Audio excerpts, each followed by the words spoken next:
Budget పై మాట్లాడే అవకాశం ఇచ్చినందుకు మీకు ధన్యవాదాలు తెలియజేస్తున్నాను అధ్యక్ష. ప్రజల జీవన విధానాలను ప్రభావితం చేసేది ప్రభుత్వ విధానాలు మాత్రమే. ఏ ప్రభుత్వంలో అయితే తరతరాలుగా అణచివేతకు గురైన ప్రజల జీవన విధానాలు మెరుగుపరచడానికి సరైన బడ్జెట్ కేటాయింపులు చేయడమే కాకుండా చిత్తశుద్ధితో అమలు చేస్తారో అప్పుడే ఆయా వర్గాలలో నిజమైనటువంటి అభివృద్ధి జరుగుతుంది అధ్యక్ష.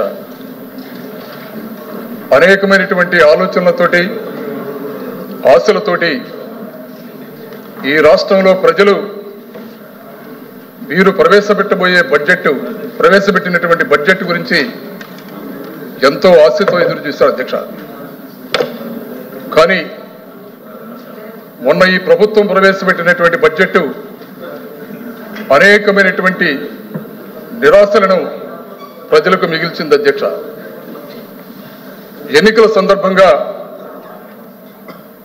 ఎన్నో ఆలోచనలు ఆశలను ప్రజల మనసులో రేకెత్తించారు. ఓకదంపు ఉపన్యాసాలతోటి అనేకమైనటువంటి ఆకాంక్షలను ప్రజల మనసులో రేకెత్తించారు. ఒక్క విషయం అయితే స్పష్టంగా చెప్పదలుచుకున్న అధ్యక్ష, 75 సంవత్సరాల భారతదేశ చరిత్రలో ఏ రాష్ట్రంలో కూడా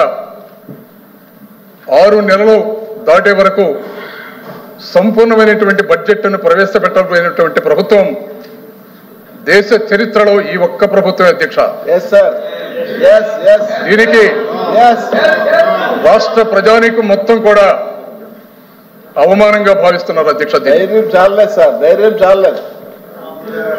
సామాన్యంగా ప్రభుత్వం ఏర్పడినటువంటి 1 నెల 2 నెలల్లోనే బడ్జెట్ ప్రవేశపెడతారు ఉత్సాహంగా. కానీ ఏ కారణాల చేత 6 నెలల దాకా బడ్జెట్ ప్రవేశపెట్టలేకపోయారో సమాధానం చెప్పకుండా ఈ ప్రభుత్వం దాటవేసింది అధ్యక్ష. దానికి కారణం ఏమిటో కూడా మనం చాలా జాగ్రత్తగా పరిశీలిస్తే వారిచ్చినటువంటి వాగ్దానాలు, ఆ వాగ్దానాలకు సరిపడా బడ్జెట్ అవన్నీ సమర్థించుకోలేక సరిదిద్దుకోలేక ప్రజల మనసుల్ని మళ్లించడానికి 6 నెలల కాల వ్యవధి తీసుకున్నారనేది స్పష్టంగా అర్థమవుతుంది అధ్యక్ష. ప్రజలకు ఎన్నికల సమయంలో అనేకమైనటువంటి వాగ్దానాలు నెరవేర్చడానికి తగిన విధంగా బడ్జెట్ ప్రతిపాదనలు రూపొందిస్తారు. ఆ బడ్జెట్లో ప్రజలకు ఇచ్చిన వాగ్దానాలు, ప్రకటించిన పథకాలు, వాటికి కావలసినటువంటి నిధులు, విధి విధానాలు స్పష్టంగా ప్రజల ముందు ఉంచడం జరుగుతుంది అధ్యక్ష.